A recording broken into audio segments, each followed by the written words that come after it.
சற்று முன் ஸ்டாலினோடு கைகோர்த்த தம்பிதுரை திமுகவில் இணைந்ததால் பரபரப்பு, அதிர்ச்சியில் எடப்பாடி.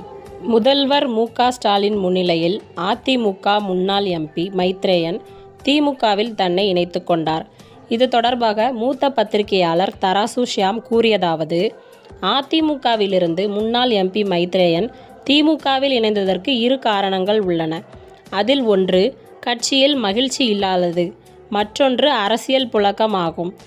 இவர் அதிமுகவிலிருந்து விலகி திமுகவில் இணைந்ததற்கு அதிமுகவின் முக்கிய அங்கீகாரம் கிடைக்காமல் இருந்திருக்க வாய்ப்பு உள்ளது. இதேபோன்று திமுகவில் அவருக்கு முறையான அங்கீகாரம் கிடைக்க வேண்டும் என்ற எதிர்பார்ப்பும் உள்ளது.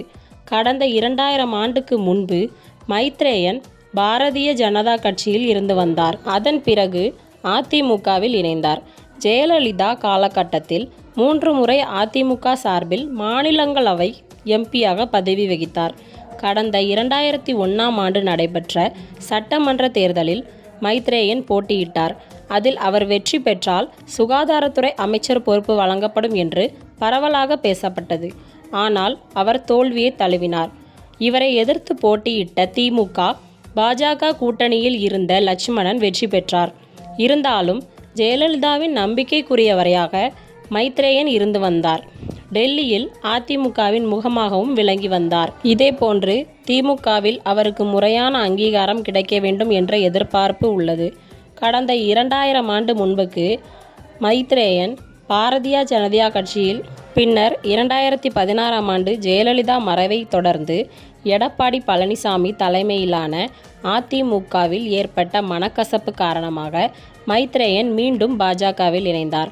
அப்போது 2024 முதல் 2026 காலகட்டத்தில் மீண்டும் மோடி பிரதமராக வருவார், தமிழகத்தில் பாஜக மலர்ந்தே தீரும் என்று குரல் எழுப்பி வந்தார். அதன் பிறகு மைத்ரேயன் மீண்டும் அதிமுகவில் ஐக்கியமானார். அவருக்கு அமைப்பு செயலாளர் பொறுப்பு வழங்கப்பட்டது. இருந்தாலும் அவருக்கு அதிமுகவில் அங்கீகாரம் கிடைக்கவில்லை. பாஜகவில் முன்னோடியாக இருந்து வந்த மைத்ரேயன் தற்போது திமுகவுக்கு திரும்பியுள்ளார். நடுவில் அவரது பாதை அதிமுக கட்சிக்கு சென்று வந்துள்ளது. கட்சியில் புதிதாக இணைந்தவர்களுக்கு முக்கிய பதவி என்று எதுவும் கொடுக்கப்படுவதில்லை. அதற்கு பதிலாக அலங்கார பதவிதான் அளிக்கப்படுகிறது. இதேபோல அண்மையில் அதிமுகவிலிருந்து விலகி திமுகவில் இணைந்த அன்வர் ராஜாவுக்கு கழக இலக்கிய அணி பொறுப்புதான் வழங்கப்பட்டுள்ளது. ஏனென்றால் அன்வர் ராஜா மற்றும் மைத்ரேயன் ஆகியோர் அவர்கள் வசிக்கும் பகுதியில் அறிமுகமானவர்களை தவிர தமிழக அளவில் அவர்களுக்கு வாக்கு வங்கி பெரிதளவு இருக்காது.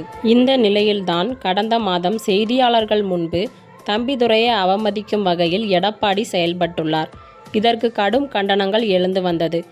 ஆனால் ஒரு தடவை கூட மன்னிப்பு கேட்கப்படவில்லை. இதனால் கடந்த 1 மாதமாகவே மன வருத்தத்தில் இருந்து வந்த தம்பிதுரையும் தற்போது அதிமுக கட்சியில் இருந்து விலகி விரைவில் அவர் ஸ்டாலின் அவர்களை நேரில் சந்தித்து திமுகவில் இணைய முடிவெடுத்துள்ளதாகவும், அதிமுக கட்சியில் இருந்து விலகி விரைவில் அவர் ஸ்டாலின் அவர்களை நேரில் சந்தித்து திமுகவில் இணைய முடிவெடுத்துள்ளதாகவும் இந்த தகவல் அதிமுக தலைமையின் எடப்பாடி அவர்களை பேரதிர்ச்சி அடைய வைத்து வருகிறது.